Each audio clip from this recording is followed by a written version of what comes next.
pi đuôn sen đã dông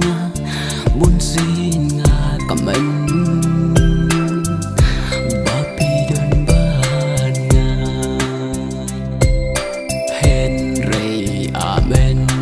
ta ban pi lối ban đi trên đàn hen rei amen ta ban chân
saan nagdi jong pihir syawe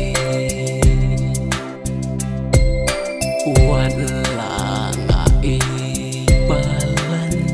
ngamla banle wala nga ibalan ngamla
pynmong pila penjauh mat ya